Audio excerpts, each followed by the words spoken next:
여러분 반갑습니다. 오늘은 눈 건강에 대해 말씀드리겠습니다. 얼마 전 밤에 불을 끄고 자려고 하는데 눈 주변이 번쩍하는 느낌이 있었습니다. 그때는 제가 착각을 했거나 방문 틈 사이에 불빛 때문인가 싶어 대수롭지 않게 생각했습니다. 그런데 이틀쯤 지나 저녁에 차를 타고 이동하고 있는데 왼쪽 눈 주변에서 번개가 번쩍하는 것 같은 느낌이 다시 있었습니다. 처음에는 거리에 네온 사인이 비쳐서 그런가 생각했지만 아무래도 좀 이상한 느낌이 드는 것이었습니다. 무시하려고 하다가 인터넷으로 검색을 해보니 여태껏 들어보지 못했던 광시증이라는 증상이었습니다.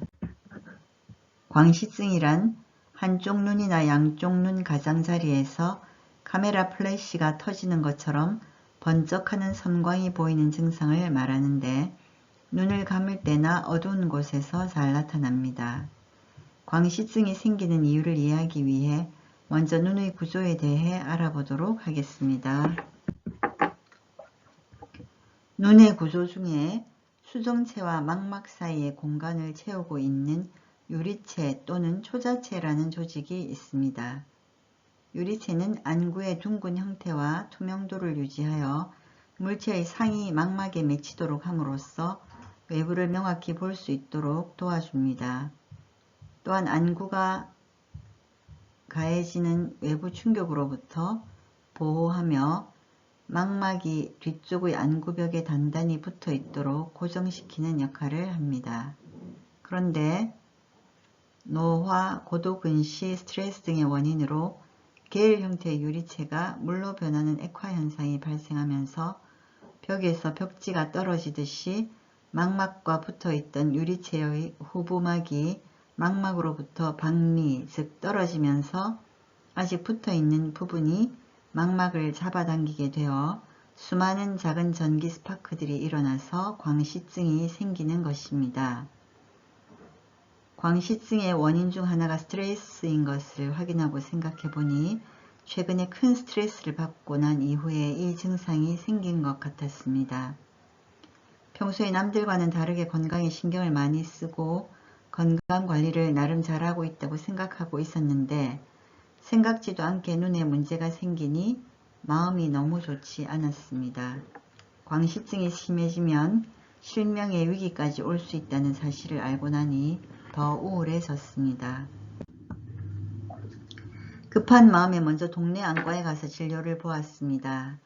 아트로핀으로 왼쪽 눈의 동공을 확장시킨 후 안저 검사를 하였는데 유리체가 망막에서 떨어지고 있다고 하였고 우측눈은 떨어질 기미가 보인다고 하면서 약을 처방해주며 약 먹고 다시 오라고 하였습니다.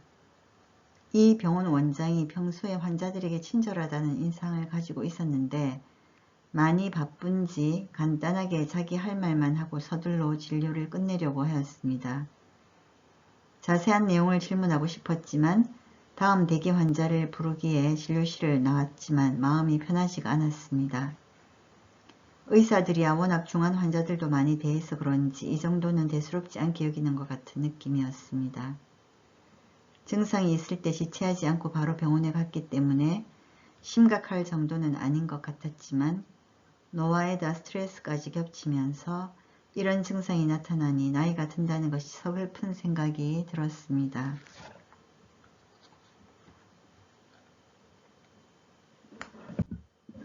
병원에서 처방해준 약을 먹는 것만으로는 안심이 되지 않아 자료 검색과 실력 있는 권위자에게 조언을 구한 후 도움이 되는 몇 가지 제품들을 먹으면서 좀 더 큰 병원에 가서 진료를 한 번 더 받아봐야겠다 싶어 열흘쯤 뒤에 규모가 좀 큰 병원에서 다시 검사를 하였습니다. 이 병원도 역시 마찬가지로 의사는 말을 빠르게 하면서 많은 질문을 할 수 있는 분위기가 아니었습니다. 여의사였는데 자신도 광시증이 있다고 하면서 노화 현상이라 어쩔 수 없다, 받아들여야 된다, 이런 식의 얘기를 하는 것이었습니다. 가장 낙심이 되는 것이 치료 방법이 없다는 것이었습니다. 이전 병원에서 처방받은 약에 대해 물어보니 영양제라고 얘기하는 것이었습니다. 그래서 진료비가 큰 금액이 나온 것이었네요. 영양제라는 설명도 없이 처방만 해주다니요. 이번 일을 통해서 다시 한번 느낀 것이 병원에서 해줄 수 있는 것이 많이 없다는 것이었습니다. 현대의학이 진단 분야에서는 많이 발달하고 있지만 치료가 안 되는 질병들이 빠르게 많이 늘어나고 있는 것이 사실이지요. 어느 책에서 저자가 환자 주권을 회복하라고 언급한 것이 마음에 와닿았습니다. 결국 원리를 공부하고 무엇이 도움이 되는지 찾아 더 악화되지 않도록 관리하는 것은 제 몫인 것 같습니다. 스스로 건강관리를 할 수 있는 실력을 키워야겠습니다. 감사합니다.